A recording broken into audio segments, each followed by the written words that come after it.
Assalamualaikum warahmatullahi wabarakatuh. Halo anak-anak hebat Indonesia, apa kabarnya hari ini? Pasti semua dalam keadaan sehat selalu ya.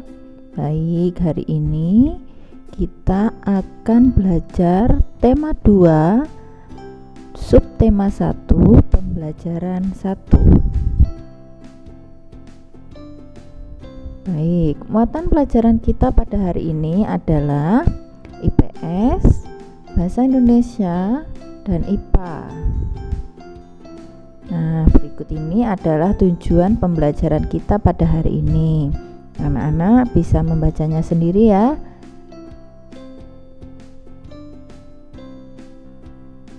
Nah, proklamasi kemerdekaan menjadi tonggak sejarah bagi perjuangan bangsa Indonesia.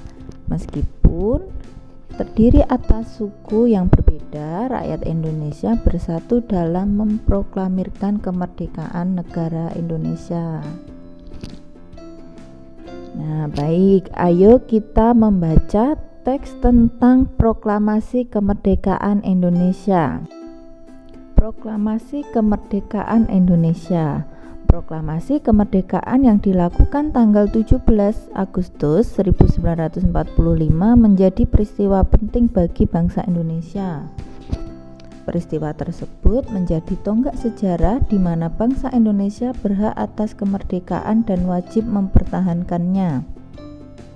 Diawali dengan dijatuhkannya bom atom oleh tentara Amerika Serikat pada tanggal 6 Agustus 1945 di kota Hiroshima dan tanggal 9 Agustus 1945 di kota Nagasaki.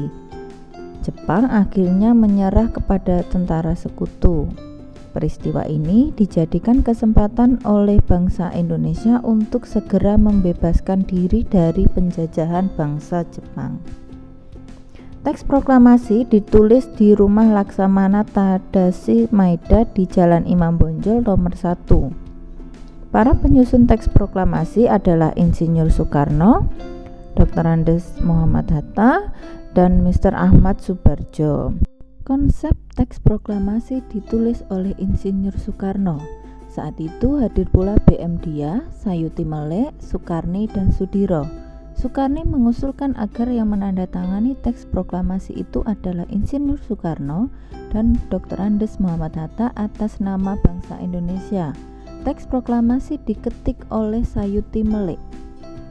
Pagi harinya 17 Agustus 1945 di kediaman Soekarno, Jalan Pegangsaan Timur nomor 56 telah hadir antara lain Suwiryo Wilopo, Gafar Pringgodikdo, Tabrani, dan Trimurti. Acara dimulai pada pukul 10 dengan pembacaan proklamasi oleh Soekarno dan disambung pidato singkat tanpa teks. Kemudian bendera merah putih yang telah dijahit oleh Ibu Fatmawati dikibarkan. Nah, baik, dari teks tersebut kita dapat menemukan peta pikiran. Misalnya dengan menggunakan kata siapa.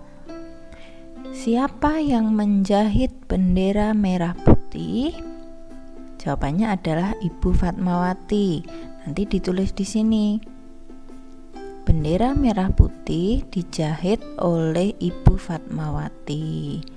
Nah, kemudian anak-anak bisa mengisi kolom-kolom ini dengan menggunakan kata apa, mengapa, bagaimana, kapan, dan di mana. Anak-anak bisa membuat peta pikiran sendiri ya, ditulis di buku tugasnya masing-masing. Kemudian menjelang proklamasi kemerdekaan, perbedaan daerah, agama, dan suku bangsa bukanlah penghalang bagi generasi muda dan generasi tua untuk berkumpul. Perbedaan pendapat sempat terjadi, namun akhirnya mereka bersatu padu untuk memproklamirkan kemerdekaan Indonesia. Pada waktu itu, semangat persatuan yang menonjol. Bangsa Indonesia memiliki tekad yang kuat. Tidak ada jalan lain dalam usaha memproklamirkan kemerdekaan kecuali menjalin persatuan dan kesatuan. Hal ini mencerminkan kerukunan dalam perbedaan. Nah, tahukah kamu bahwa proklamasi kemerdekaan memiliki makna yang sangat penting bagi Indonesia? Makna proklamasi kemerdekaan: 1. Sebagai puncak perjuangan Indonesia. 2. Pengakuan kepada dunia luar. 3. Menaikkan martabat bangsa. 4. Perjuangan sebagai negara baru. 5. Tonggak sejarah negara Indonesia. Baik, sekarang apa makna proklamasi kemerdekaan menurut kalian? Nah, tulislah paling sedikit 3 makna proklamasi kemerdekaan. Kemudian ditulis di buku tugasnya masing-masing. Ya, baik. Masih ingatkah kamu pepatah di mana bumi dipijak, di sana langit dijunjung? Pepatah ini mempunyai makna apabila kita berada di tempat yang baru, maka kita perlu menyesuaikan diri dengan keadaan setempat agar kita bisa diterima dan hidup berdampingan dengan damai. Hal ini juga berlaku pada tumbuhan.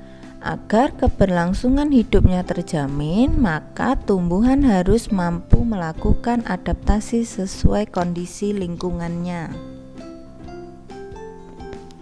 Nah, ayo kita mengamati bunga teratai. Tahukah kamu bunga teratai? Pasti semuanya sudah tahu ya. Tanaman ini tumbuh di air. Agar dapat menyesuaikan diri, tanaman ini memiliki akar di bawah air. Tangkai daunnya tumbuh menjalar sehingga daun teratai dapat mengapung di air. Nah, daun teratai bundar dan lebar. Fungsinya agar daun dapat menyerap cahaya matahari sebanyak-banyaknya. Hal ini akan berdampak saat penguapan air dan berfotosintesis. Daun teratai memiliki larutan yang bermanfaat sebagai pembersih daun. Nah, teratai memiliki batang dengan rongga di dalamnya. Rongga ini berfungsi untuk membawa oksigen ke batang dan akar. Meskipun akar berada di dalam air, akar masih tetap dapat bernafas. Nah, Tuhan menciptakan kita berbeda-beda agar kita saling mengenal dan saling menghargai.